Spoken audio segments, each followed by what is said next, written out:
გამარჯობა, ეს ისტორია საინტერესო ფაქტებია და დღევანდელ ვიდეოში გეტყვით ბევრ საინტერესო რამის მობილურების შესახებ. დიდი ალბათობით ახლა შენ ამ ვიდეოს მობილურით უყურებ. ცნობილია, რომ ზოგადად YouTube-ის მაყურებლების 70% მობილურიდან არის ხოლმე. ასევე ჩვენი არხის სტატისტიკაც დაახლოებით იგივეა. ზოგადად მობილური ბოლო ნახევარი საუკუნის ერთ-ერთი შესანიშნავი მიღწევაა მთელი კაცობრიობისთვის. არც ერთ სხვა გამოგონებას არ შეუძლია შეედაროს მას, ზეგავლენით, რომელსაც მობილური ტელეფონი ჩვენს ყოველდღიურობაზე ახდენს. ინფორმაციას ვეძებთ მობილურში, თარგმნით ტექსტებს, ვიღებთ სურათებს და ვიდეოებს, გზავნით და ვიღებთ ფაილებს. ასევე ვიყენებთ გეიმინგისთვის, რომელიც უკვე სპორტად იქცა. მობილურ გეიმინგზე მაქვს საუბარი. საათზე, მაღვიძარაზე და ასეთ რამეებზე უკვე საუბარიც კი ზედმეტია. როგორ წარმოგიდგენიათ, თუნდაც რამდენიმე ათეული წლის წინათ ვინმეს რომ ეთქვა, ერთ პატარა მოწყობილობაში ამდენ რამეს გააკეთებო, ალბათ გიჟად შერაცხავდნენ. ახლა კი გადავიდეთ უშუალოდ ვიდეოს მთავარ სათქმელზე. მანამდე კი ვიდეოს დალაიქება არ დაგავიწყდეთ.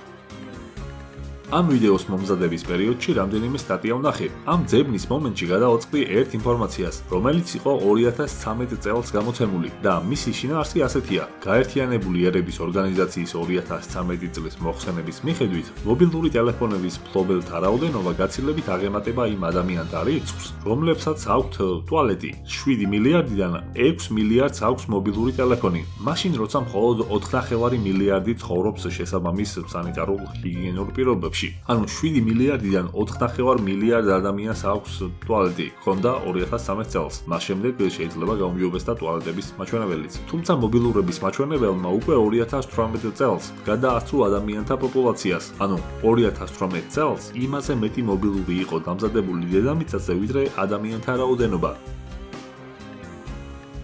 პირველ სმარტფონად წოდებული ტელეფონი შეიქმნა 1997 წელს. მისი სახელწოდება იყო Ericsson GS88. იგივე პენელოპა. სწორედ ამ ტელეფონიდან დაიწყო ყველაფერი. ახლა კი ტერმინი სმარტფონი ყველასათვის ძალიან ნაცნობი სიტყვაა. არ ვიცი რატომ უნდა ვთარგმნოთ, მაგრამ ქართულად რომ ვთარგმნოთ, ეს იყო პირველი ჭკვიანი ტელეფონი. ტელეფონიც არ არის ქართული სიტყვა, თუმცა მთლად ეგრე შორს ვეღარ წავალთ.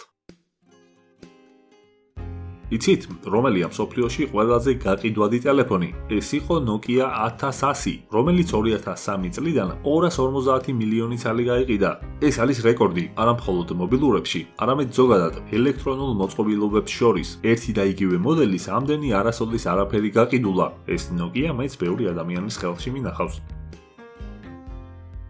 ვინც 20 წლის ან უფრო მეტის ხართ, თითქმის ყველა თქვენგანს უნდა გახსოვდეთ ფრაზა: დაიმახსოვრე ეს მათემატიკური რაღაცეები, თორე სულ კალკულატორი ხომ არ გექნება და რამდენიმე წელში მოვიდა დრო, როცა ყველას სულ თან აქვს კალკულატორი. როგორც გვეუბნებიან, ზოგადად მობილურების განვითარებამ დაახლოებით 60%-ით შეამცირა საათების გაყიდვა მსოფლიოში და კიდევ უფრო მეტი პროცენტით შეამცირა მაღვიძარა მოწყობილობების გაყიდვა, რაც სულაც არ არის გასაკვირი. რატომ უნდა იყიდონ მაღვიძარა მოწყობილობა რაღაც ცალკე, როდესაც მობილური თუ მას დეკორაციის ფუნქცია არ აქვს. აქვე ერთი საინტერესო ამბავი. როგორც გვეუბნებიან კომპეტენტური პიროვნებები, საშუალო სტატისტიკური ადამიანი თავის მობილურს დაახლოებით 150-ჯერ დახედავს ხოლმე დღეში. ეს კი საათის ფუნქციას კიდევ უფრო უკარგავს მნიშვნელობას. გამოდის 150ჯერ საათსაც დახედავ ხოლმე, მიუხედავად იმისა, რომ შეიძლება ეს სულაც არ იყოს შენი თვითმიზანი.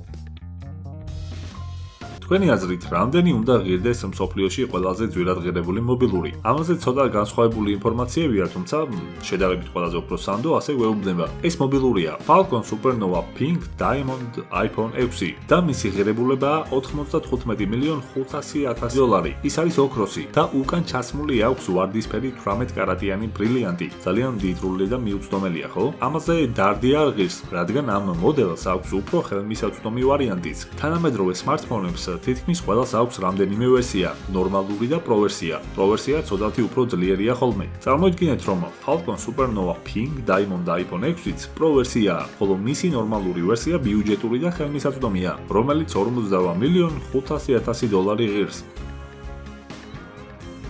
მობილურით პირველი ზარი განხორციელდა 1973 წლის 3 აპრილს. როგორც ცნობილია, Motorola-ს ინჟინერმა მარტინ კუპერმა დაურეკა მის კონკურენტ ინჟინერს AT&T-დან ჯო ენგელს და უთხრა დაახლოებით ასეთი შინაარსის ტექსტი. იცი რა მოწყობილობიდან გირეკავ ახლა? ეს იმის მანიშნებელი იყო, რომ რაზეც აქამდე მუშაობდნენ, მან უკვე შეიძლება ითქვას სრულყო. საინტერესოა ისიც, რომ ამ ზარიდან 10 წლის შემდეგ 1983 წელს გაიყიდა პირველი მობილური ტელეფონი, რომლის ფასიც $4,000 იყო. მაშინდელი $4,000 დღევანდელი დაახლოებით $10,000 ეკვივალენტია. სულ 10 წელი დასჭირდა ამ საინტერესო და პროდუქტიული გამოგონების იმდენად დახვეწას, რომ ბაზარზე ხელმისაწვდომი გამხდარიყო. შემდეგ კი როგორც დაიხვეწა, ამას ალბათ ყველანი ვხედავთ. ზემოთ ვახსენეთ mobile gaming-ი, ანუ სპორტი, ელექტრონული mobile სპორტი, რომელიც ძალიან პოპულარული ხდება ყოველ დღე. მაგრამ რა სპორტი შეიძლება არსებობდეს კიდევ მობილურით? მობილური ტელეფონის სტხორცნა, სროლა, რაც შეიძლება შორს? დიახ, რატომაც არა. ეს სპორტი ძირითადად ფინეთში და ბელგიაშია აქტუალური. მამაკაცებში სროლის სიგრძის რეკორდული მაჩვენებელი დაახლოებით 100 მეტრია, ხოლო ქალბატონებში ეს მანძილი დაახლოებით 40 მეტრს უდრის. ნებისმიერი თანამედროვე სმარტფონის წარმატება, მათ შორის თქვენის, რაც ახლა დიდი ალბათობით ხელს შეგიჭირავთ, იმედია თანამედროვეა და სმარტფონია. აღემატება ყველა კომპიუტერის ჯამურ სიმძლავრეს, რომელიც NASA-მ გამოიყენა ადამიანის მთვარეზე გაგზავნის გამოთვლებისთვის პროგრამა Apollo-ს ფარგლებში.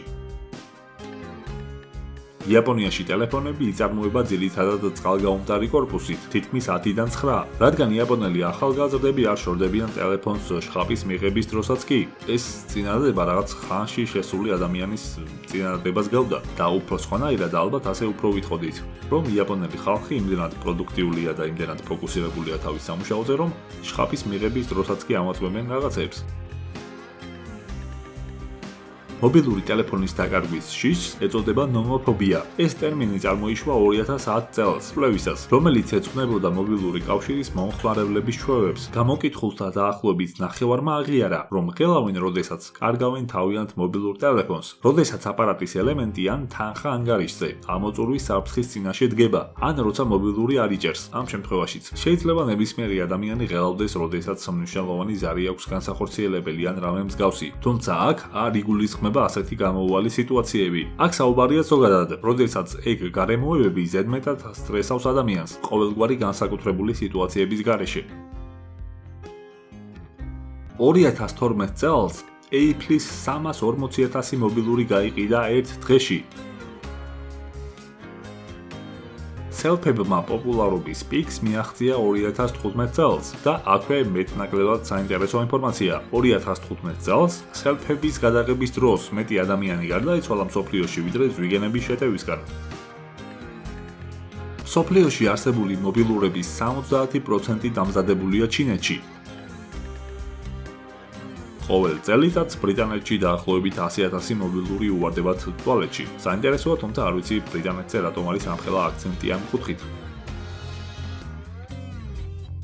მალაიზიაში ლეგალურად შეიძლება გაეყაროთ მეუღლეს SMS-ით. SMS-ის მიწერა საკმარისია ამისათვის. დღეისათვის სულ ეს იყო მეგობრებო. თუ მობილური ტელეფონი გქონიათ, დაალაიქეთ ეს ვიდეო. მადლობა რომ ბოლომდე უყურეთ. შევხვდებით შემდეგ ვიდეოში.